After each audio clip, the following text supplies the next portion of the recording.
Hello everyone, and welcome to the Fictional Vortex. So we are back with an interesting movie on what if Naruto was born with dragon ability and fall in love with Yoshino. But before we start, I just want to remind you to please subscribe to my channel and hit the like button if you enjoy my content.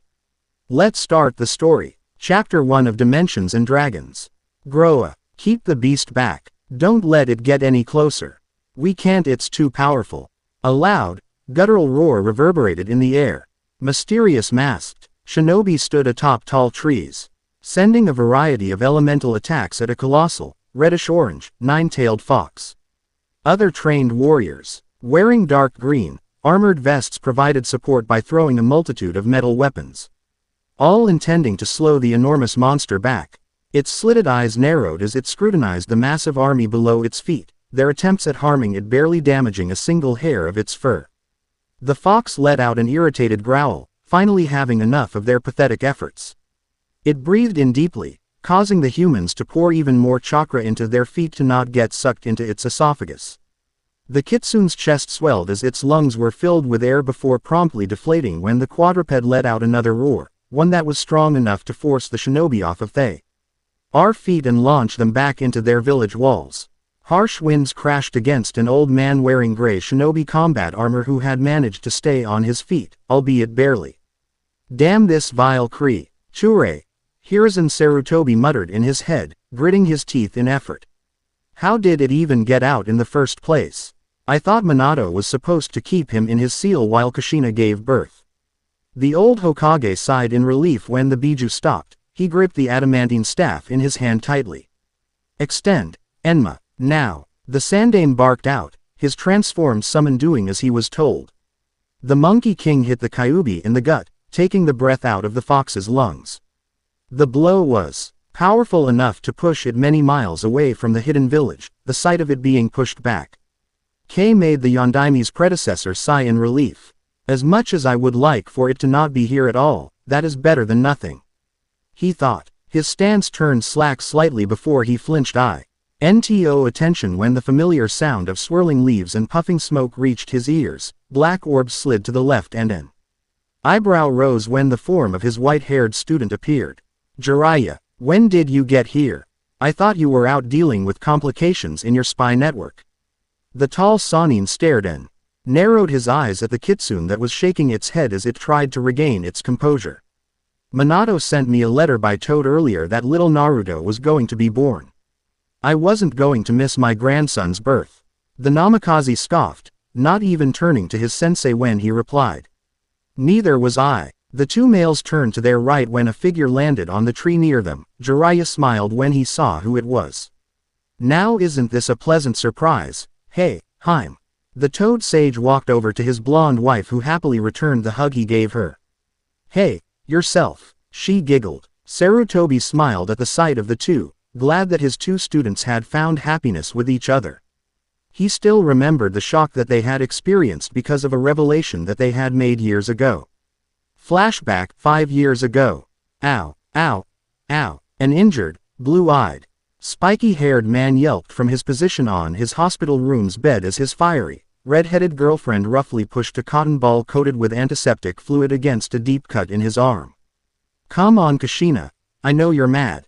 But could you be a bit gentler please? The beautiful woman who currently wore a standard Anbu outfit and had her hair tied up into a long ponytail, pulled the object in her hand away from the male's arm and narrowed her eyes at him. She stood up from her seat beside his bed and glared at the blonde idiot in front of her, crossing her arms in her seriousness. Minato gulped when she stood up. Kushina's well-known demonic aura was starting to appear around her as she towered over him and his inability to move. His heavily bandaged body from the bed he was on did not help his growing fear at all. Mad. No, I'm not mad at all. Even though you sent your team away in order to deal with danger alone, with a broken arm no less, when you had gotten ambushed by many Iowa shinobi. Even though you purposefully lead the opposition through dangerous territory after nearly being overwhelmed by them. Even though you chose to do so heartily while bleeding profusely from multiple medium-sized rock shards embedded into your frame. Even though you still chose to perform an unstable, work-in-progress jutsu, a near-suicidal use of chakra at that point in time. When you knew full well that backup was literally a few steps away from you, rendering the usage of your technique to be unnecessary. No, I am not mad at all. The Uzumaki princess panted in exasperation. Her hands were now fists at her sides. After a few minutes of silence, the red chakra around her slowly dissipated and her breathing went back to normal. The injured Namikaze looked away from her, guilt swimming in his blue crystalline orbs, knowing that he had hurt her with his reckless actions. His irises instantly widened in alertness and his head snapped upwards, turning to his Cr. Imson-haired love when the sounds of sobbing reached his ears. Minato's eyes softened and another pang of guilt along with a knife of sadness stabbed his heart at the sight of Kushina having wrapped her arms around herself while her eyelids were screwed shut as tears poured out from the corners. Kushina. He painfully pushed himself up from his laying position, barely managing not to wince in agony, and held his arms out to her. The woman in question opened her eyes slightly when she heard her name and immediately accepted his invitation, wrapping her arms around his bandaged torso gingerly as she sobbed into his shoulder. The blonde soothingly whispered sweet nothings into her ear, rubbing her back consolingly as he did so. More silent minutes passed. The two lovers had not moved from air position and the redhead's sobs were now mere sniffles.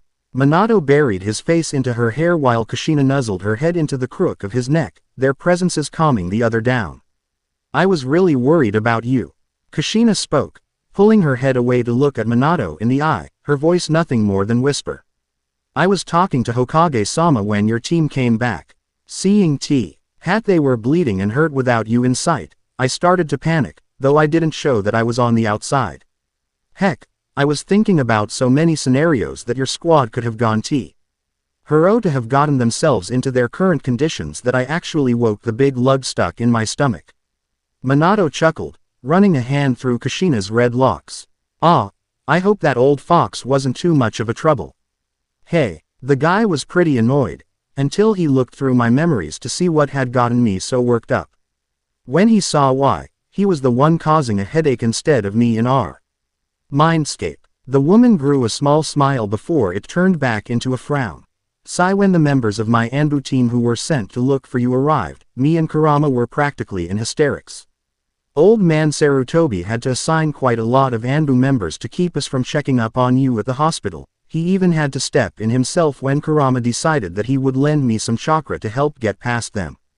Minato, the healing team they nearly lost you a couple of times. They barely managed to save you. You had lost so much blood, and the chakra depletion you had definitely didn't help either. The woman clenched her eyelids together as tears began to form once more. The yellow-haired man gave her a small, sad smile and he lifted his right hand to caress her cheek. Hey, come on now, don't cry. I'm sorry for making you worry so much. I know that my actions were brash and were not fully thought through, but at that time I had felt that they were completely necessary to ensure my teammates' survival. But seeing that I made my Benihime cry because of my choices, now I wish that I could go back in time and change it all. Kushina giggled at this. Even after a life and death situation, you can still find a time to be so cheesy. Only when it comes to you. Minato grew a large grin, happy that he managed to make her laugh. While the air between E2 had begun to become less tense and more cheerful, one Hiruzen Sarutobi stood outside Minato's hospital room with a smile on his face as he observed the now laughing duo through a small opening in the door. Minato, my boy, I am relieved that you have managed to cheer her up. Kushina and Kurama had been very frisky during your mini-coma, he said quietly to himself, chuckling when the blonde man had begun tickling Kushina. The old man silently closed the door properly before turning to the medical ninja standing behind him. So, Kai, how goes my hopefully future successor's recuperation? Going well. One thing's for sure. Iwa did a great job on timing their attack. From the information I have managed to gather from the reports him and his teammates have given, their mission to Briefen G of dispatching a bandit group harassing travelers in Demon Country did not specify that there would be a class rogue shinobi involved. With that piece of information unknown, they did not expect to be blindsided by 3 near S-class ninjas once their guard had been down when the bandits had been taken care of. After a couple of jutsus here and there, the team managed to overwhelm them, but not without getting wounded themselves. Two had been unable to properly move both their left or right arms after having said limbs encased with chakra-infused earth, the other was partially paralyzed Beck. Odds of a widespread lightning attack, and Minato himself had been struck in the back with a decently sized fireball, which was the cause of his third-degree burns. Unfortunately for them, the Iwa Jonin had chosen to attack right after they had managed to take down the three, and you know the rest. That idiot got lucky. With how low the backup team you sent said his chakra had been along with the blood loss he had gotten from the rock shards in his chest, he should have died a few moments after he used his experimental elemental Rasengan jutsu. If it weren't for the fact that the Anbu had arrived when they did, Kai shook his head and sighed. The Namikaze and his team had really lucked out. If Kushina's Anbu squad hadn't been free at the time of distress, and if the Kyuubi had not been able to transfer some power to the blonde, Minato's name would have been engraved onto the Konoha Memorial Stone as killed in action. I digress. We managed to heal up the holes in his torso as much as we could. And the burns are healing quite nicely, albeit slowly. But as restless as he is, I'm afraid rest is what he needs most as someone in his condition. While he will whine about it, at least you won. Have to tie him to the bed to keep him still, unlike Kushina. The two chuckled at the last part. Ah, yes, I remember the last time she had been confined to a hospital bed because of injuries from a compromised mission. If it weren't for Minato's mission ending at around 2 weeks instead of 1.5 months, I'm sure that we would have been fresh out of Shinobi by the time he would have returned. Well, in other news, I'm sure that you will be very interested in what one of our medic in training have found. Kai smirked, handing the Hokage the file in his right hand, slowly bringing out the camera held in his left. Hiruzen arched an eyebrow at the mischievous twinkle in the younger man's eyes before opening the folder in his hands. The Sandaime tentatively read the words written in the pages. His eyes were lazily scanning the contents of the pieces of paper, until he reached a certain point in the page. His eyes widened until they were as large as dinner plates. His jaw dropped to the ground, and the pipe he was smoking made loud clattering noises as it fell onto the hospital's tile floor. For 5 minutes the old man stood there, staring at the papers in his hands in disbelief, until the click sound of a camera's shutter broke him out of his stupor. Hiruzen picked his pipe up from the ground and shook his head clear of shock before looking at the medic in front of him. His now serious eyes bore into the man's soul as they said a silent order, explain. Yes, the information in that file is indeed true. We uncovered all of that data by coincidence. When we had given the apprentices different tasks. The one who had revealed this had been very excited that his assignment was to take the blood of a known orphan and see if they could reunite said orphan with their family using a prototype machine that we had requested to be bought from the technologically advanced Snow Country. We had expected him to take a young child's sample of blood, and when he went to take one of the samples, he thought he did too. But in his eagerness to get started, instead of taking the blood of Minashigo Nezumi, he accidentally took the blood of one Namikaze Minato. He ran it through our databases and was very surprised when he found the names of Senju Tsunade and Jiraiya appear to match his biparental descent. Kai put the camera away and the little mirth his irises disappeared and was replaced with calm and curiousness. What should we do about this, Lord Hokage? I assume that you will call an immediate return of both Lady Tsunade and Lord Jiraiya regardless of their resentment of the village, to tell them that their son, the one who was long thought lost, is in fact alive. I am getting too old for this, the elderly Sarutobi sighed, making Kai chuckle at him as the leader adjusted his triangular hat with a hand. He placed his pipe back into his mouth and breathed out a puff of smoke. Your assumption is correct. My pupils have suffered from tough times during the Third Ninja War. When Minato was born, they had been elated to see him. I had been there when he first came to this world. The expressions on my students' faces, the pure joy plastered on their visages, were expressions that I had not seen since their time as innocent young genin.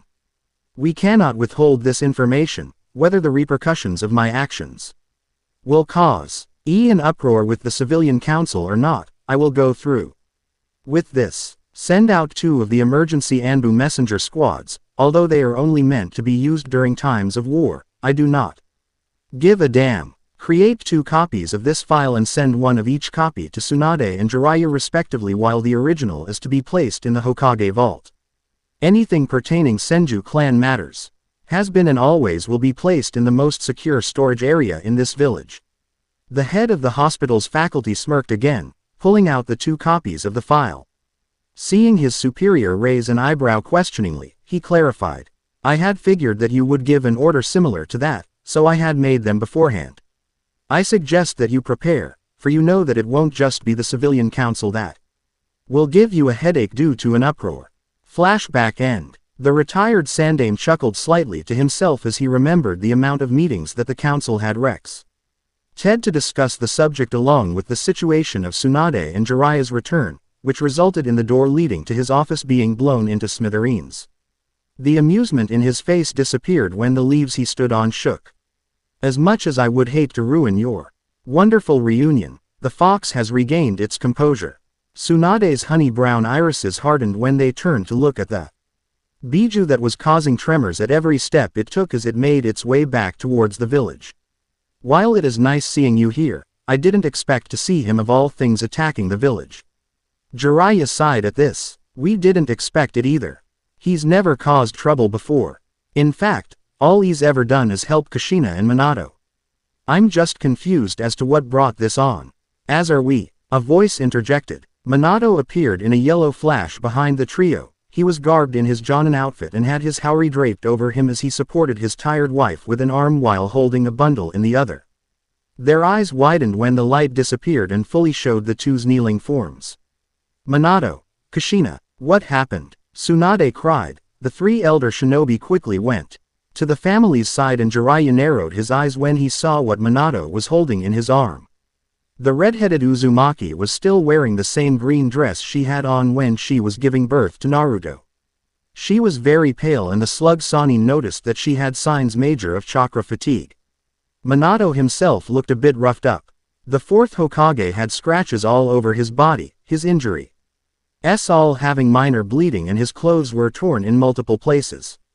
3 remaining members of Team Hiruzen were shocked when the small bundle in Minato's arms squirmed a bit as the little boy tried to get a closer look at the new appearances. Is that? The Namikaze Uzumaki couple smiled. Their gazes switched from the rampaging Biju to their curious baby boy. The new Hokage grew a large, proud grin despite the predicament that his village was in at the moment. Yep, here in my arms is little Naruto Uzumaki. Namikaze. The adults stared at the babe in wonder before they were snapped back to reality when Naruto started to reach out for the giant fox after it reached his peripheral vision. The adults now turned to the multi-tailed kitsune, their eyes filled with sadness. I would have loved to meet my grandson properly. But we seem to have forgotten that an old friend is growing closer to our location, which brings me to ask the question that has been stuck on my mind since you 2 arrived here. Jiraiya stared at his son in the eyes seriously. Why did you bring Naruto here? There is only one reason why you would ever need to have a child in a situation as dire as this. You wish the seal Kurama into your son. Don't you? The others gasped and snapped their heads towards Minato's direction. Kushina pushed past her surprise and asked tentatively, Minato-kun, he isn't right, is he? Her breath hitched in her throat when the man in question just looked away and nodded silently, clutching the baby against his chest a bit tighter. His wife spoke up once more, her eyes beginning to brim with tears. Why would you put a burden like this upon our child? Do you remember that man? The one who appeared in the birthing chamber after Naruto was just born. Same man who pulled Kurama out of you and started this whole mess in the first place. He asked her, the 3 spectators out of his mind for the moment. How could I forget? When I went to apprehend him, he had expected that I would be dead at the end of our fight. So as we fought, he unraveled small pieces of information regarding why he would need the 9 Biju in the first place. He slipped up and revealed a lot more than he expected when he said that he was planning on collecting the 9 and, using their combined power, would place the whole elemental nations into an eternal genjutsu. If that isn't bad enough, he claimed himself to be Madara Uchiha, and with the Sharingan eyes he wields, I am slightly inclined to believe him. The Yondaime gritted his teeth when he heard others with him gasp in shock once more. But judging by his strength and how the Konoha history books have described that man to be, I am guessing that at most he has either somehow found someone to teach him some of Madara's techniques, or he has just done much studying about him that he can now imitate one of the most dangerous shinobi ever seen in these lands. Then again, this is only speculation. Now, the only way I can think of to stop him at this very moment, is to put Kurama into someone with a seal that is strong enough to give this Madara difficulty in releasing him once more. Unfortunately, the only child whose chakra coils are underdeveloped enough to live through the procedure is Naruto. Everyone but Naruto looked down in sadness, the child being too focused at the look of the Kyuubi's eyes. The boy stared at them curiously as if there was something wrong. Silence filled the air until Jiraiya perked up in realization. But Minato, the only seal that would even need an infant as young as Naruto and would be strong enough to delay Madara, is the dead demon-consuming seal. Yes, that is the seal I am going to use. He sighed, not daring to look at his wife when he heard her sob. Minato-kun, the drawback of that jutsu is the user's death. Once the Shinigami has done his part of the bargain, he will consume your soul in exchange. She yelled, tears now flowing down her face, holding on tightly to the arm he had been using to support her. I am well aware of the consequences of its usage, but this is the only way. None of you will be able to stop me or change my mind, he said with conviction, and gave Kushina to his father before he stood up and disappeared in a flash of light. Minato. With Minato, the Namikaze let out a breath of relief, his eyes air closed as he relaxed slightly at the sound of the shifting trees. He was instantly broken out of his serenity when a stomp caused the ground to shake and the trees to rustle loudly once more. His eyes trailed down to his baby son, chuckling slightly when he saw that the babe wasn't even fazed in the slightest when the scenery around him had changed in just a second. His gaze then turned ice cold as he stared up into the blood-red, vertically slitted eyes of the Kyuubi who towered up above him. The Yondaime rolled his shoulders and neck while unconsciously tightening his grip on the blanket covering Naruto. He smirked. I only have a few minutes before the others catch up. I don't know what's going on with you right now, Kurama. But one thing's for sure, I will stop this ensuing madness. Even though it will cost me both my life. He then smiled down at Naruto, and the chance to witness my sons. Two puffs of smoke appeared behind the Hokage and revealed themselves to be Kage Bunshin.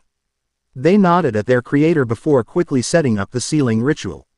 The original himself kept watch on the fox as it seemed to have a staring contest with his whiskered child. Naruto tilted his head to the right slightly in innocence, his young mind not registering that the creature in front of him could be the end of his short existence despite the large amount of murderous intent it was giving off. Minato. The beast thought confusedly as Kurama's crimson eyes bore into Naruto's azure ones. Minato noticed that the beast's pupils kept repeatedly constricting before dilating and then constricting again. What's going on with him? He was shaken out of his thoughts when one of his clones grabbed his shoulder and spoke while the other disappeared into smoke. Everything's ready, boss. All right, take Naruto. I'll begin the hand seals immediately. The clone saluted and took Naruto out of his creator's hands. Sigh, all right, let's do this. Snake, boar, ram, rabbit, dog. He closed his eyes in concentration, saying the names of each of the hand signs in his head like a mantra. Rat, bird, horse. Minato's eyes flung open and he flipped backwards as his danger senses went off. He was glad that he had dodged when he did. If he had been a second too late, then his head would have been sliced off at the neck by the chain that had created a small crater on the ground he had been on before. He gritted his teeth in frustration when he saw a figure spiral into materialization. Madara. The blonde-haired the mask-wearing shinobi chuckle evilly. Well, this just won't do. I can't have you taking away my little toy, he's just so much fun to play with. TCH. I was wondering why the Kyuubi stopped his march. I should have known it was you. Ah, guilty as charged. Minato narrowed his eyes at his answer and slowly bent his knees into a fighting stance. The odd ninja chuckled once more. I would love to stay and chat, but we both know that I have already said too much about my plans. I cannot allow you to live. Not that I was planning to anyway. Kill him. With lazy hand gesture, he gave the massive fox permission to attack. Kurama roared to the heavens, be 4 snapping his enormous maw at Minato, who managed to escape the beast's long fangs by teleporting a few meters behind the Biju. Kurama spun around, his tails creating strong gusts of wind as they swished in the air. God damn it, he thought, his head craning as far back as it could as he stared at the fox who stood in all its incredible might. While Minato was occupied with the most powerful Biju out of the 9. The Uchiha had other plans as he slowly made his way to baby Naruto. Minato's Kage Bunshin walked in front of Madara's path, a Hiraishin kunai in hand. Just as it was about to attack, it was dispelled by a sudden flick of the mysterious shinobi's chain. Madara towered over the fearless child who curiously tilted his head to the side in confusion. So you're the Yondaime's son, the child he plans to seal my favorite toy into. Well, unfortunately for you young, the black-haired man squinted as he read the writing stitched onto the baby's blanket. Naruto, I can't have that happening. Goodbye, child. The cloaked male let more chain links out of his sleeves and flicked his wrist. The chain was about to strangle the poor kid to death when his chosen weapon was stopped by a different kind of chains made out of pure chakra. He narrowed his eyes behind his mask as they flicked over to the quartet that jumped into the clearing. Get away from my son, you bastard! Kushina growled out, enraged that this unknown man had just tried to end the short life of her son. She stumbled a bit when she dropped down from the trees, the fatigue she felt from both having Kurama extracted from his seal and from giving birth to Naruto clearly affecting her. HMPH. This is troublesome. It seems that this is my cue to leave. I will see you all in the far future. Though, probably not Minato. The man laughed cruelly before spiraling into nothing. Grr. That coward. Tsunade barked out before turning her attention away from Madara and to her son. We have to forget about him for now. We have a Biju on a tantrum to deal with. The 3 with her nodded in agreement. At this point, Minato had noticed them after dodging a strike from 3 of Kurama's tails. 2-san. Use Earth style. Swamp of the underworld, behind Kurama and make it as big as possible. Old man Sarutobi. Use Enma to push him into the jutsu and Ka-san. Hit the big lug on the head to push him into the mud. Kushina-chan. Once he is stuck in the technique, bind him with chakra chains. Right. They nodded in understanding and immediately went to perform their assigned tasks before the fox, who was now facing them, had the chance to attack. Boar, tiger, Jiraiya thought as he formed the 2-hand signs and placed his hands on the ground, pushing as much chakra as he could into the technique. Earth style. Swamp of the underworld. Sarutobi nodded in approval at seeing that the swamp was as big as Kurama. Okay Enma. Extend. The kitsune grunted in pain as the adamantine staff collided with his stomach again while Tsunade blurred into materialization above Kurama's head. Heavenly foot of pain. The Kyuubi roared as he felt immense agony once Tsunade's chakra-enhanced axe kick impacted with his head. The Senju's move worked as it managed to push Kurama's paws deep into the quicksand like mud. The fox struggled, trying to free itself when chains erupted from the ground underneath him and restrained him even more than he already was. All right, now, Minato breathed in and out to calm his heavily beating heart. He closed his eyes and begun to form the string of hand signs for the seal again. Snake, boar, ram, rabbit, dog. Wait, Minato. The Hokage forced himself to ignore the pained plea of his wife and continued on. The others in the clearing tried to rush to the legendary Namikaze when they were held in place by hidden seals. Rat, bird, horse, snake. His cerulean orbs snapped open and he clapped his hands. Once his hands collided with each other, the jutsu was activated and the spectral form of the Shinigami appeared behind the blonde with his soul in its grasp. What have you called upon me for, mortal?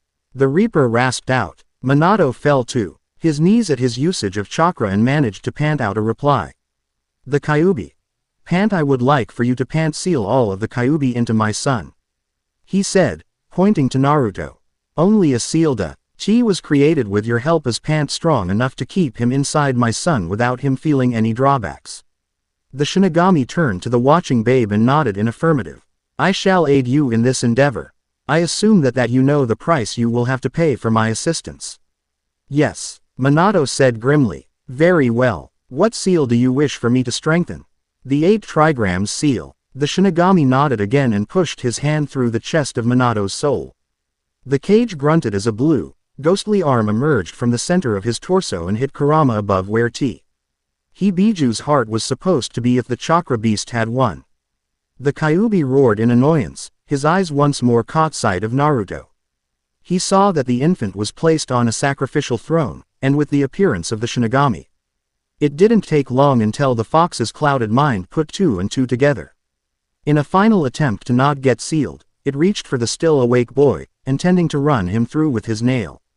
Minato saw this and immediately rushed in front of the strike while Kushina did the same thing. Her desire to protect little Naruto helped her free herself from her trap. The new parents let out yells of agony when the fox's nail went straight through their bodies but were happy nonetheless when they had successfully saved their son from death. The pained shouts of his 2 closest friends broke the already withering genjutsu that had been placed on the strongest Biju. Minato, K. Kushina. His voice thundered out in confusion. What the hell is going on? Hey, about time you got out of that funk cough you were in. You bastard. Kushina chuckled out weakly, blood running down the sides of her mouth.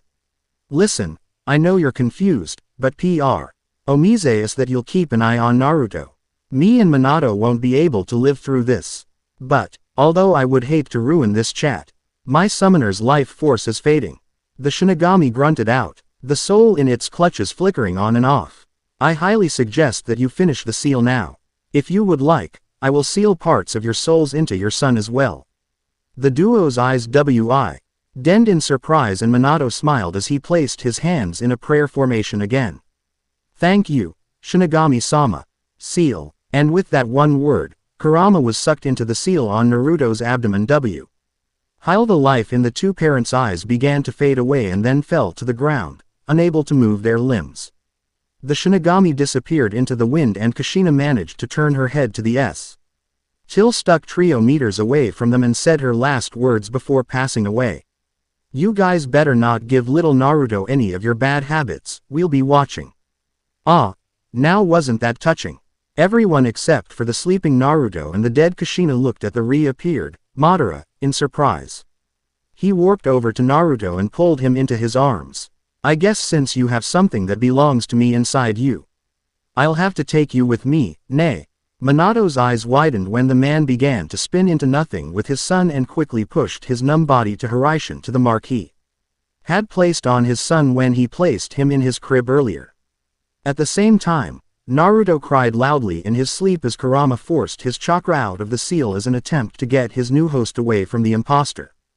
Unfortunately, the mixture of 2 space-time techniques plus the potent power of a Biju created a bad reaction and created a rift in space and time, and since that small baby was in the middle of the collision, he was sucked into the rip as the other 2 adults were pushed away by a powerful gust of wind. The rift closed and the adults could do nothing but stare in either confusion, sadness or anger. What? With Naruto and Kurama, the blanketed baby examined his surrounding in amazement as he floated through pitch-black darkness. He giggled when he saw 2 holes in open and showed 2 figures doing stupid things. One was of a straw hat wearing man eating a ham leg the same size as his head while the other showed a pink-haired male and a blue cat with wings run away from a red-headed woman. Although the young child was enjoying his current situation, his tenant was not. Damn it, where the hell did those idiots put us? Kurama growled out as he looked through the eyes of the energetic Naruto. He sighed in irritation. If my guess is right, the reaction created by the collision of the techniques those 2 performed somehow put us through a rip in dimensions, of course. Only that blonde idiot would get both me and his son in a situation like this. Sigh. Alright, I guess the best thing to do at this point in time is to choose a good dimension to push this kid into, after all. I did promise to keep him safe.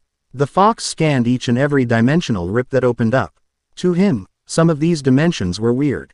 One had humans capturing strange creatures in balls. Another had what seemed to be a civilian girl ordering a half-demon dog to sit. There was even one that showed a bald 12-year-old that had an arrow tattoo on his head and was laughing as he sped around on a ball of air before crashing into an odd statue. Okay. No. No. No. If only there was one with things that could possibly give me a challenge in a fight, the Biju grumbled. He was about to take a nap when a particular doorway caught his eye. Are those dragons? Oh ho, I guess I am having fun today. Using his chakra, he formed a chain that burst out of tea. He sealed and attached itself to the inside of the rip. Naruto clapped and giggled when Kurama tugged on the chain to pull the Uzumaki Namikaze into the rip at high speeds. When the infant's body made contact with the rip, his vision was blocked with a bright light, the babe still laughing madly in amusement. With the 4 great dragons. Are you sure that letting humans interact with our kin is a good idea? A red, fearsome-looking dragon with bone armor grunted. You know that we must give them a chance, Megidramon. They may not be able to do many things right on the first try, but they do learn from their mistakes. The gentle, feminine voice of a pink, feathery dragon spoke. Well, most of them do anyway. A 6-winged, golden dragon with a red vambrace and a blue one on its left snickered out. Oh, hush up you. The pink dragon scolded, smacking the golden one on the head lightly with her tail while the gold dragon chuckled nervously under the pink one's glare. Ha, I say, if it weren't for you Magnadramon, Goldramon would be out of control. Instead of helping keep balance, he would probably be doing the opposite without even knowing it. A bearded, blue dragon made out of lightning and thunder guffawed out. Shish, Azulongmon, you aren't helping at all. Goldramon pouted at the now known Azulongmon, but the lightning dragon just kept on laughing at Goldramon's expense. Quote, I swear you all are a bunch of children, Megidramon facepalmed. We are getting off topic, now about the... Before Megidramon could finish his sentence, a flash of orange light interrupted him as it appeared in the middle of the odd area they were in. When the flash dimmed, it showed a baby boy who was rubbing his eyes tiredly.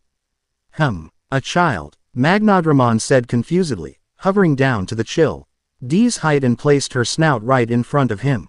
Naruto gazed up at the beast before him. After a few minutes of staring, he giggled and put his tiny arms on the furry maw of Magnadramon. Nuzzling against the dragon as her calming presence helped him fall asleep. She squinted her eyes, looking closer at the babe's blanket to read the stitched letters. Naruto Uzumaki Namikaze. Is that his name? Where did it come from? That is a good question to ask, Megidramon. Azulongmon spoke absent-mindedly, raising an eyebrow at Naruto. Well, one thing's for sure, he is adorable. Magnadramon cooed when Naruto curled himself up like a dog against her with a hand in his mouth, sucking his thumb. We're keeping him, right? Goldramon. Well, the Digimon stuttered, not exactly knowing how to respond to the question. Seeing his hesitation, Magnadramon widened her eyes at the group's pseudo-leader, her forest green orbs pleaded with him silently. Goldramon sighed at this, he knew that he couldn't say no to her when she did the dreaded puppy dog eyes. Fine. Magnadramon squealed happily and coiled herself around the baby like a shield, cooing once in a while when the sleeping child did something she considered cute. The 2 other male dragons snickered at Goldramon. Hey, she's got you wrapped around her finger. I must agree with Megidramon here. It seems that you are, as the humans call it, whipped. Goldramon grew a tick mark in his annoyance at the 2. He huffed and turned away from the laughing duo. Shut up. Chapter 2 If anything happens to my son, unknown location. The infinite, bright, pocket dimension was still and the pillars scattered about as decoration were silent. White digital clouds floated about in the sky while light emanated from everywhere. Hovering above the area's flat, stone ground however, were 3 of the 4 draconic Digimon gods, gazing down at the adorable sleeping babe still wrapped in his little blanket as the 4th dragon cooed at him. The crimson, snake-like dragon crossed his arms and narrowed his eyes at the boy. So, are we really going to keep this kid? Must I remind you all what this meeting was about? He grunted, lowering himself until he was just above Magnadramon who had stopped her watch on the boy to reply to Megidramon. What kind of a question is that? Of course we're keeping him. It is true humans Avenue been quite troublesome to the Digimon sovereigns these past couple of years with their sudden appearances in their respective quadrants, but their actions are either caused by accident, their inbo RN curiosity or because their specific Earth dimension has been threatened by Digimon. Zuchowman's actions to his quadrants, tamers, is proof of this. She spoke softly, raising a non-existent eyebrow at her fellow Digimon. Azulongmon nodded at the pink Digimon before turning to Megidramon. Yes, as one of the sovereigns who watch over the digital world's quadrants, I concur with Magnadramon. Though the appearance of the Digidestined in my land was on purpose, I had needed their assistance on defeating the Digimon who had called themselves the Dark Masters, along with a fallen Digidesti. Ned who had decided to name himself the Digimon King. I would not have been able to do so myself, and asking you three or the other sovereigns would have been a poor choice as you all had duties to fulfill in order to keep the Digimon world at peace. The old, bearded dragon's irises slid from Megidramon to Naruto. Besides, even you have to admit Megidramon that rock-hard heart of yours can help but be warmed at the sight of this little hatchling here. The fearsome god stared at the baby's form, his eyes not portraying any emotion. Me, turn into a softie after looking at this brat. That is absurd. His internal monologue was cut short when a scarlet aura encased the child, making his body grow to that of an 11-month-old baby. The young blonde's eyes blinked open, his sudden growth spurt waking him from his slumber. His form undid its dog-like curl as he yawned and stretched in a way that was similar to that of a cat, his blanket sliding off of him and cooling at his feet. Naruto stood on his hands and knees, his eyes examining his unfamiliar surroundings as a green crystal necklace gleamed from around his neck. His head craned upwards and he started to crawl towards Goldramon when the feathery tip of Magnadramon's tail caught his attention. His tiny mouth formed an "oh" as his eyes followed her tail's every movement. The Digimon noticed this and Magnadramon moved the appendage closer to the infant, the feathers causing the boy to giggle as they tickled him. He slowly began to lean away, as an attempt to keep the thin objects off of his face, but leaned too far back and fell on his back. Naruto grabbed the feathers just before they could attack his face again, clutching as much as he could in his tiny little fists and started to suck on them. He felt as if he was being watched and leaned his head back, his cerulean orbs widening adorably as he stared at the three male Digimon above him. Must not. Megidramon tried to keep the babe away from his peripheral vision, but failed. Gah, who am I kidding? That is adorable. From this position, he kinda reminds me of a salamander, those things that the humans call a puppy. I should have taken my own words as a warning. Now I can't stop staring. Azulongmon's eyes moved to his left and he chuckled internally at his crimson accomplice. Haha, I knew it. Even he can't resist the boy. Goldramon sighed at his fellow male dragon's antics and arched an eyebrow at Naruto. What was that power? The golden reptilian chuckled when the kid tilted his head innocently to the side, as if that was his reply to the Digimon's silent question. Hey, cute kid, real cute. Ooh, cooed Magnadramon as she nuzzled the boy gently, being mindful of their size difference to not crush him accidentally. Aren't you a lovable little man? Goldramon's sweat dropped at her actions and was about to speak when a dark chuckle echoed into the air. The four dragon Digimon flinched into attention, their eyes scanning the empty realm for the source of the evil laughter. The quartet froze in place when a twister of vile energy escaped Naruto's uncovered stomach area, an array of mixed symbols now visible on his abdomen. The ruby aura drifted into the air before condensing itself to form a massive fox head that was twice the size of Azulongmon, Megidramon, Goldramon and Magnadramon combined. Gahahaha. So, you are the ones who are planning to raise my jailer, It cackled, smirking darkly at the Digimon who were as big as mere flies in its point of view. He inspected each and every one of the Digimon, noting that Megidramon and Goldramon seemed to be around the same size as one of his paws while Azulongmon and Magnadramon were nearly as long as his arm when he was in his full form. The rose-colored dragon glared at the chakra manifestation, tightening her curl around Naruto. This is the first time she's seen the brat and she's already being protective. These creatures will do just fine. Kurama nodded internally in approval. The pink Digimon scrutinized the enormous thing. Neither she nor the other great dragons have ever encountered a Digimon or human that let out an aura that was bought as suffocating and as evil as this fox. In fact, they had never seen anything like him before. Magnadramon turned to the baby she was wrapped around and saw him reaching for the fox, his hands opening and closing as they made a grabbing motion. Who are you? And what do you mean by jailer? She asked tentatively, moving her tail to take young Naruto's attention away from the kitsune. He deepened his smirk at her question before answering. HMPH. Well, if you must know, my name is Kurama. In the dimension I come from, I am known as what they call a tailed beast, the most powerful out of them all in fact. As for this kid being my jailer, in my world, humans had the ability to seal creatures like me into human infants such as Naruto here. The 5 powerful beings turned to the babe Who was still playing with Magnadramon's feathers, oblivious to the stares being focused on his form. While Kurama kept grinning at little Naruto's actions, he may be the badass Kyuubi, but even he had to admit that the boy was adorable. Many questions and thoughts were flying through the minds of the 4 great dragons. In the dimension I come from, so this, Kurama, was not created in any the digital world's quadrants, and Naruto did not come from any of the human world parallels connected to the Digimon realm. Those 2 facts lead me to wonder where exactly these 2 came from. Goldramon thought, squinting his eyes to look closer at Naruto's seal. But from my observation, the fox's power came out of that little scramble of lines on the kid's stomach, and judging from the fact that he is only able to form his head, those series of symbols must be keeping him from fully manifesting himself. Hey, I guess that he's stuck in the Brad just like how Amon and Umon are stuck inside my vambraces. Gah, this kid is starting to show that he's gonna be more trouble than he's worth, Magidramon grumbled.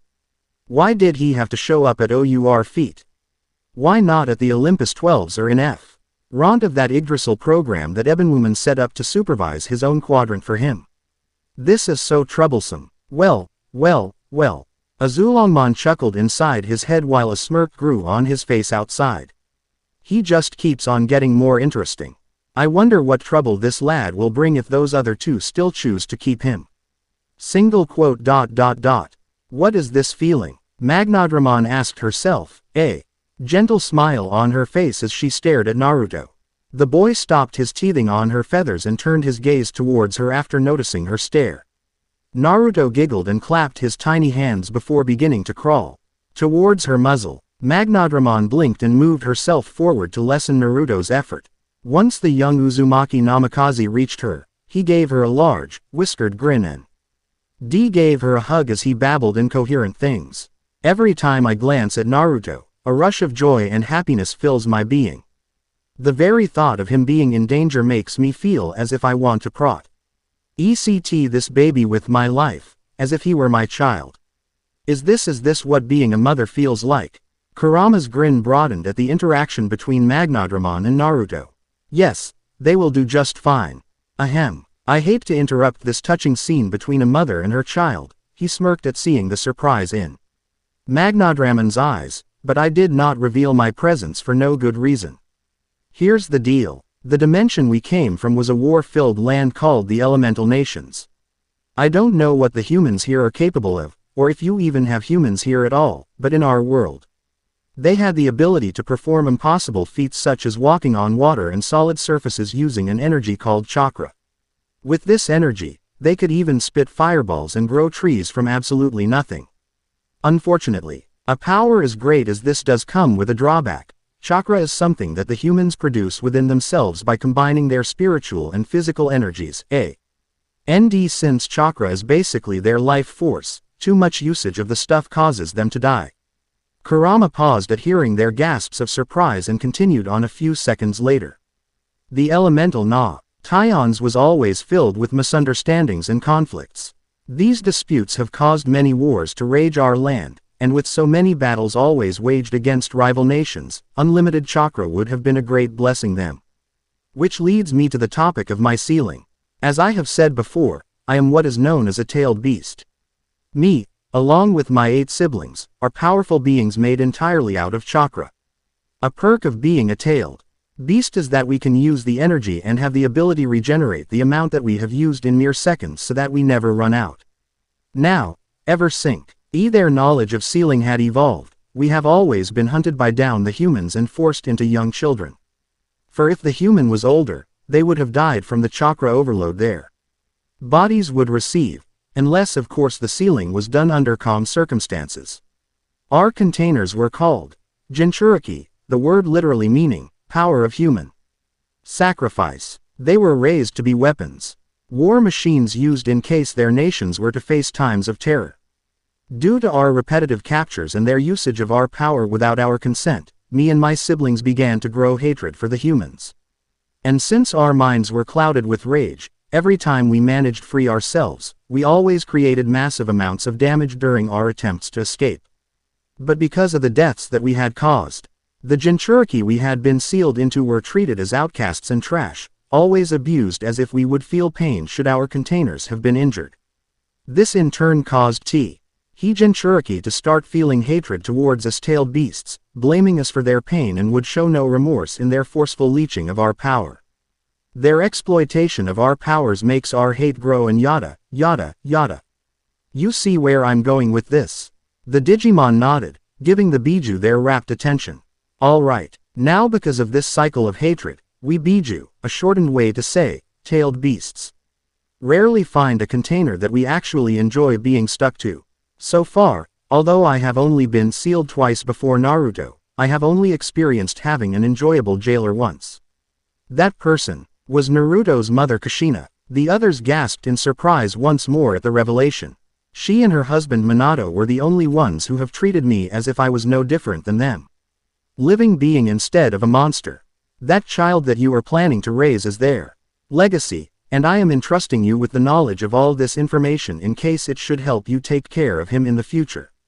You better make sure he grows up fine, for if anything were to happen to the kid, hey, let's just say that you would sleep easier without knowing. With that final sentence sent as a warning, the fox head dissipated into the air, leaving the four Digimon to stare at the now sleeping baby and contemplate about what they had just learnt. Well, Azulongmon started, breaking the silence and causing the others to turn to him. At least these next couple of years certainly won't be boring, The Dragon Digimon all chuckled at his attempt to lighten the mood. But He didn't know just how right Azulongmon was. 2 years later, Baba, Naruto giggled, dressed in nothing but diapers, clapping his hands as his flying father threw him up in the air and caught him repeatedly. A happy smile was on Goldramon's face. He had shrunk himself to be around the same size as Jiraiya and relished in the bonding time he was having with his son. Magnadramon watched them from below, stationing herself beside the house they had created 2 years ago for Naruto. She also had a smile on her visage. The pink dragon took it upon herself as Naruto's mother to oversee the two's playing session, worry flickering in her emerald orbs every time he was thrown in the air. The dragon Digimon chuckled when she remembered the bumps that they had faced during the first year they started to take care of little Naruto. Kurama literally had to hold hers, Magidramon's and Goldramon's hands nearly 100 times just to teach them how to change a diaper. Though in their defense, changing diapers isn't all that easy when you have to be careful not to break the delicate fabric with your very sharp claws, and it was even harder when the one who knew enough about humans to know how to do it couldn't do the job due to the lack of appendages. And because this was the first time they ever had to raise a human child, they kept on asking Kurama question after case. On whether they were doing things right or not. That was until the fox had had enough of his naps being interrupted that he forcefully shoved all the information that his past Jinchuriki knew about raising kids into their heads. Magnadramon chuckled again at the memories but was brought out of her musings when the sound of Goldramon gagging reached her ears. Her invisible eyebrows raised in question when the male slowly glided down to her location, a sheepish look on his face with Naruto now held away from him. Magnadramon rolled her eyes. She lifted the roof of the house, which was hard to do without breaking the building considering the fact that it was tiny compared to her.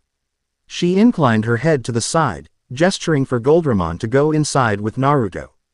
Goldramon gave her an incredulous stare, switching his gaze from the house to Magnadramon and back again. Don't be such a baby. You know how to do it yourself, and I'm the one who always changes his diaper. You do it this time, she said, giving the golden deity a deadpan stare. Goldramon sighed in resignation, flying himself and his son into the home, not looking forward to doing what he had to. 1 year later, no Naruto, get down from up there. Magidramon yelled, trying to capture his flying surrogate nephew before his parents came back from picking up Naruto's food at Digitomon's diner. He was beginning to regret helping Kurama develop a way for the boy to incorporate his chakra into using Digimon powers. To the virus dragon god's relief, the boy paused his movements after a few minutes of FL. Ying'an was now 20 meters across from him. Megidramon studied the rapidly maturing 3-year-old and was happy that one of Baihuman's devas, Makuramon, was kind enough to discreetly borrow some clothes from the human world. The young human was currently wearing black cargo shorts and an orange shirt that moved slightly against the light gusts of wind that both his and Naruto's wings were making as they flapped and stared each other down. A worried frown was on Megidramon's muzzle while Naruto wore a mischievous grin. "You know what your mother will do to me if she sees you flying around like this. Ha, catch me if you can, Uncle Tilda. Digi style." Naruto laughed, roughly forming a crude ram hand sign midair. The crimson, draconic wings protruding from his back glowed before he blurred past the large Digimon. The only sign of his movement was the streaks of red light he now left at every flap of his wings. "Come back here, you little." While the virus Digimon was busy chasing after the blonde Azulongmon and a miniature version of Kurama laid underneath them, watching the two zipping about in the air amusedly. Naruto barely dodged a pillar when he was looking back and the T.O. observers guffawed loudly when they saw that Megidramon was not so lucky as the pillar crumbled down into a pile of rubble while the Digimon himself froze in the air, his head pounding and stars filling his vision. The bearded Thunder Dragon spoke to his fellow bystander, his eyes still on the figures above. "You think he'll be able to catch the lad before Magnadramon sees?" The fox scoffed at his question. A malicious smirk grew on his face at seeing Megidramon crash into 3 more pillars. "I highly doubt it. You think we should help the guy? Well, Magnadramon is most likely going to put part of the blame on us when she sees that her precious baby boy has been putting himself in danger by flying around like this and will probably rant about how we've been influencing the brat negatively, that is if she sees. We both have lived long enough to know that hell hath no fury like a woman scorned, and I sure as heck don't want to get that woman's fury directed at me, even if it's just a small amount.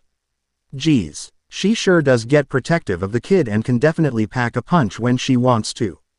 Kurama shivered slightly as he recalled the last time he had made the feathery Digimon angry. "Hey, you're right about that. Okay, let's go help that buffoon." Azulongmon grunted as he started to float upwards, rolling his head around to get rid of the ache he felt after moving while Kurama transformed his 9 tails into chakra chains. Sigh asterisk as humorous of a sight this is, I don't want her rage directed at me either.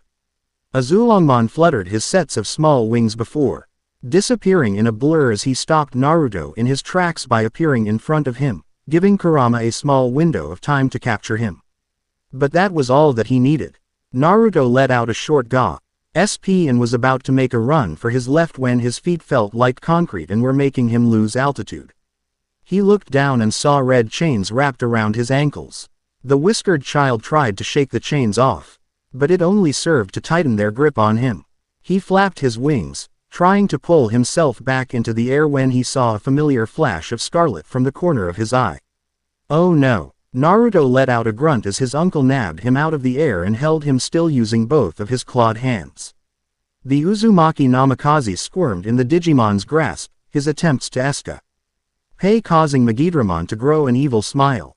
"I finally got you, brat," he exclaimed proudly, holding the boy in front of his muzzle before closing his eyes and sighing in exhaustion. After a few seconds, he felt tiny arms try to wrap themselves around his snout and he cracked an eye slightly to peek. A fond grin grew on his face when he saw his smiling nephew look up at him proudly. "Haha, you got me." The 3-year-old giggled. A deep, throaty chuckle escaped Megidramon's throat at hearing the child's proclamation. "That I did, brat. Now let's get down from up here before your parents show up." 1 year later, Naruto let out cries of joy as he rolled around Azulongmon's long, soft, beard hair. The child's mother and grandfather shook their heads lovingly at the youngster's antics. His attention was once again away from the lessons they were trying to teach him. Naruto was wearing dark blue cargo shorts this time. "Naruto! Naruto! Naruto!"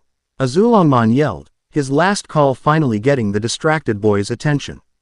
I know you like playing with this old dragon's beard, but this is important. So you have to listen, alright. The shirtless little blonde blinked up at the two dragons before him, giving them both a salute along with a toothy smile that shone as bright as the crystal necklace hanging around his neck. The Digimon shared grins at the child's adorable antics before returning to the lecture they were giving him. Alright, now that we're back on track, Magnadramon gave her son a teasing look, laughing when she got a sheepish one in return. Let's continue. Now, the digital world is split up into 4 quarters, each connected to one Earth dimension. While these quadrants are the same, the Earth dimensions are parallel to each other, which means that they have some similar characteristics, but function differently to the other parallels. An example of their differences might be that while one is very technologically advanced, the other parallels be behind on that aspect when compared to that one specific dimension. Do you understand so far? Naruto nodded, still snuggled in his grandfather's beard. A thought came to the boy's mind and he asked, but why is it split up? Did something bad happen? Well, since our world is so immense and has such a diverse population, it would have been too hard to keep an eye on when every single Digimon is in the same area. Especially when Digimon who are the complete opposites of each other always cause conflicts due to being forced to live in the same place. So, in order to ease the stress of watching over the digital world, we split it into the 4 quadrants. Each of these quarters are governed by one of the 4 sovereigns with assistance from 3 of the 12 devas. Magnadramon paused when she saw Naruto raise his hand. Yes, who are they, Mama? Naruto blinked and craned his head up to look at Azulongmon when he chuckled at his question. The Azure Dragon's eyes looked down at the small child and answered him. Well, for starters, this ancient grandfather of yours is one of them. In fact, you know every single one of the sovereigns. Naruto's eyes widened in amazement, giving the Digimon his rapt attention. I guard the Eastern Quadrant and the devas under my command are Mihiramon, Antilamon and Majiramon. The ones who guard the North Quadrant are the 2 heads of your other grandfather, Ebenwooman. His devas are Vakaralamon, Kumbiramon and Vajramon. The Southern Quadrant is guarded by your grouchy uncle Zuchouman. The 3 who follow his every word is Sandiramon, Indramon and Pajiramon. And finally, the West is guarded by your elder sister Baihuman A.N. I know that Baihuman is voiced by males, but I kinda like the idea of her being an overprotective sibling to Naruto, with her helpers Makuramon, Sindoramon and Kataramon. Then, there's your older brother, Fanglongmon. While we 4 keep the conflict within our quadrants to the bare minimum, he makes sure the balance between light and dark never falls, whatever the current calamity may be. If the darkness were to ever transcend past light, there are fears that the seals of the 7 great demon RDS will completely dissolve in the imbalance and their sealed power restored. Once free, they will attempt to take over the human worlds and the entirety of the digital world. So with a job like this, instead of having devas to help him, he commands as sovereigns instead. Whoa, was all Naruto could say, speechless at just how important the duties of his family were. He shivered slightly at the mention of the demon lords. He had been informed about them a couple of lessons ago, and he definitely did not like the sound of them. He shook his fear clear from his head as a thought entered his mind. Wait, if that's what you do with Big Sis, Big Bro, Uncle Zuchouman and Grandpa Ebenwooman, then what do you do here with Uncle Magidramon, Mama and Papa? Magnadramon was the one to answer this question. We are even much more of a mystery to our fellow Digimon than Fanglongmon. Your Uncle Magidramon controls the power held by the virus Digimon, while I watch the Holy Digimon, should any of Hem fall from being a virus buster and instead become a nightmare soldier. Any imbalance of both would cause great tremors around the whole digital world. Azulongmon here observes us and uses his our infinite wisdom to aid us in making important decisions that will affect the entire Digimon population. Your father's job, however, is similar to that of your older brothers, but no less important. With the power of Amon and Umon, he keeps an eye on the destruction and regeneration of the digital world. It is also his job to make sure that the dimensional barriers between the digital world and the human worlds never dissipate. For if they should, many catastrophes will not only be brought upon our world, but the humans too. Naruto made a thoughtful look before asking, Mama, You keep saying, human worlds. Is that where people like me are? If so, then how come they don't come here more often? It's because we, both sovereigns and as four great dragon gods, have taken as many measures as we can to keep our existence a secret to them. Megidramon sighed out. Our reason for this is that humans who carry the knowledge of our world will find a way to leave their dimensional plane to come into ours. And the actions they take after they achieve that feat will, more often than not, threaten the strained harmony our home has. Take this human named Ken Aikijuji who managed to enter Azulongmon's realm as an example.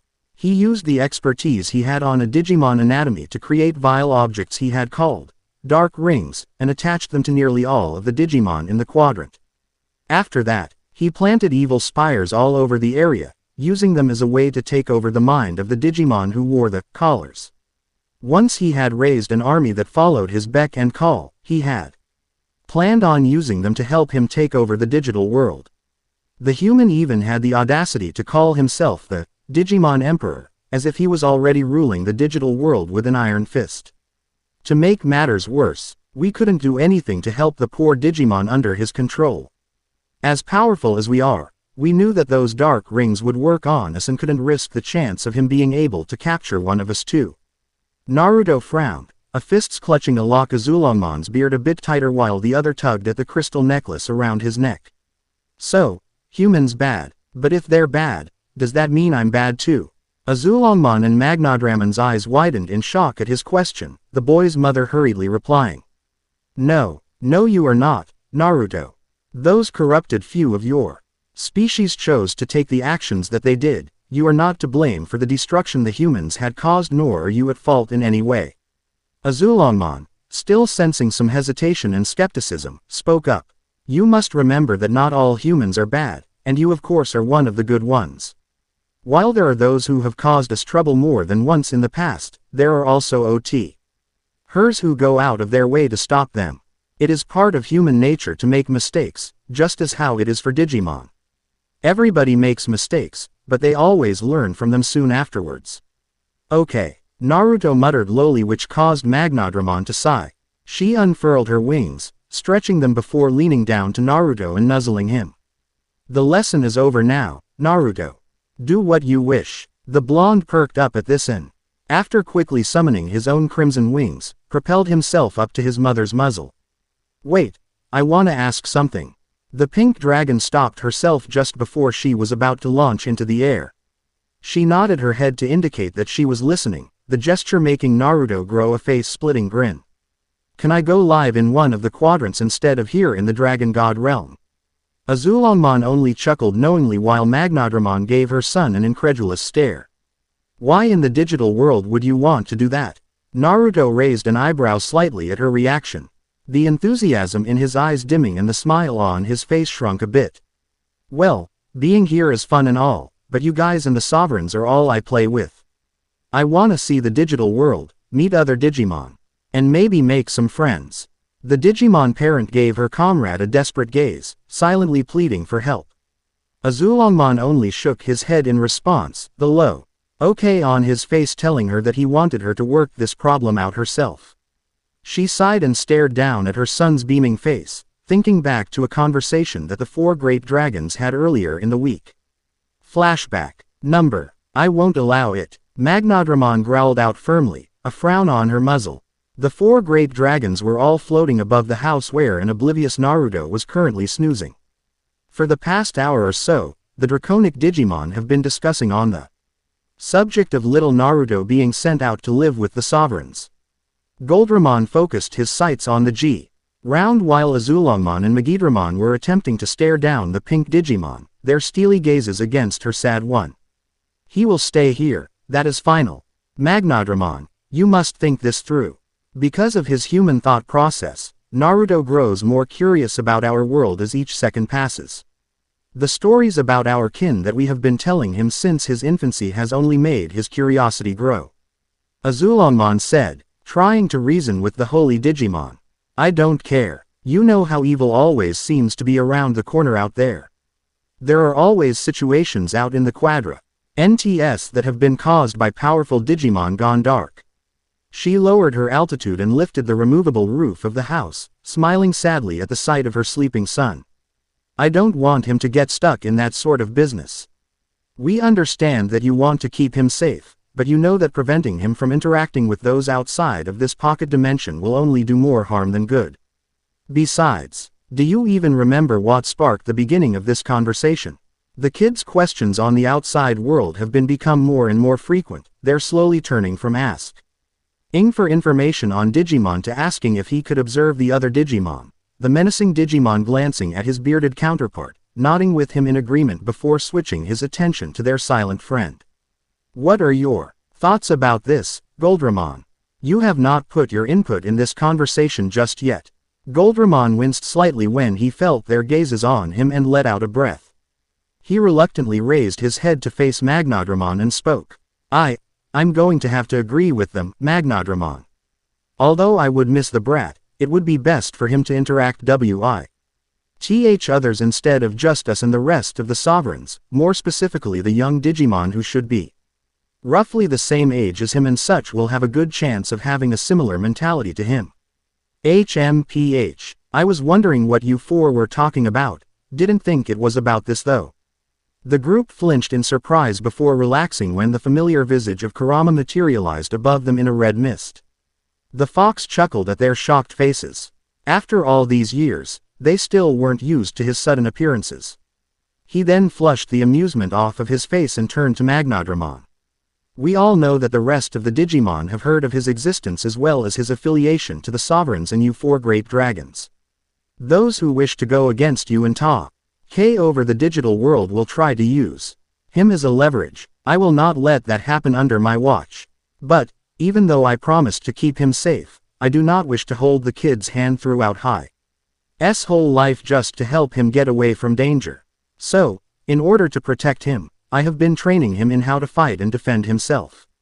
True, he would probably be safer if he stayed here as it's nearly impossible for an ordinary Digimon to find a way to access this pocket dimension, but there are some things he has to learn. Fighting is in his blood, and many techniques that had been created by his parents are his birthright. When I had told him of the dimension he had come from and the foes his parents had fought against, he immediately asked for me to teach him, to which I responded I would not be able to do so if he did not have any adversaries to test his skills against. While training against us would help him improve, he will learn more with experience. Well, with that said, it won't be long now until he requests to leave this realm, and when he does, you will be the only one standing against him. He is maturing way faster than any child his age, and his want for knowledge will only push him into the direction of seeing and learning about things firsthand. But, while this may be so, there are some lessons he has to learn by making mistakes and seeing things himself. Not just by the warnings and lectures that we have given him, one of which would be that no world is exactly black and white. As quick at maturing as he is, part of his mentality is still stuck to the thought that all virus Digimon, save from Megidramon and the others who he knows personally, are all evil while the rest are all good. We all know that isn't the case, as there have been many accounts where virus Digimon end up being good while the data and vaccine have been seen as dark. Azulongmon sighed, giving the mother a sad yet understanding look.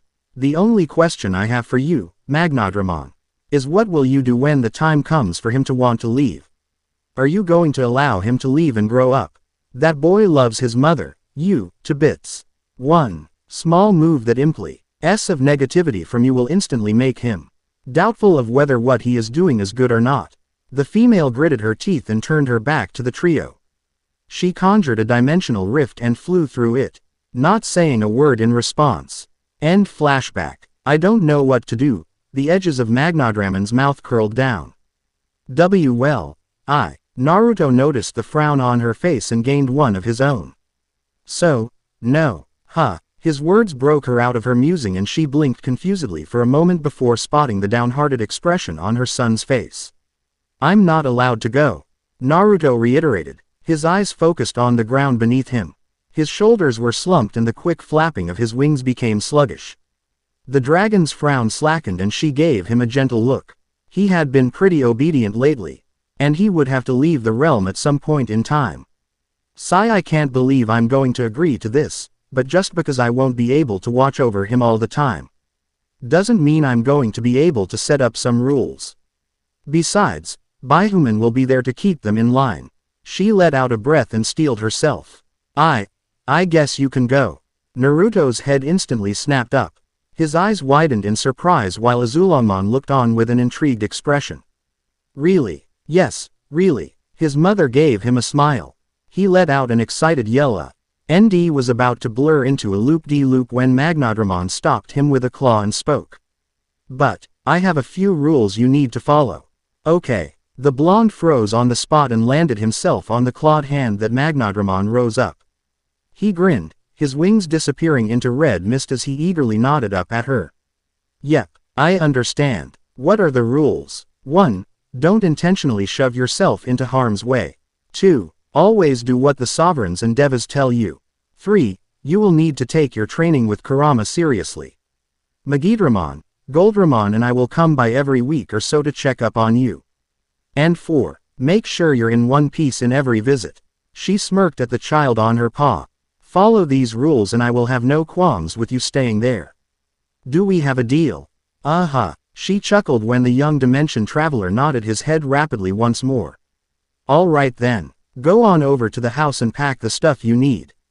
You'll leave tomorrow. Another light laugh escaped her throat when the boy immediately summoned his wings and hurriedly glided down to the home he had been sleeping in for his first years of being alive.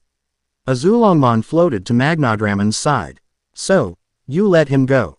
Yes, I suppose he will be our responsibility now. That is correct. All right then. Oh, and Azulonmon, yes.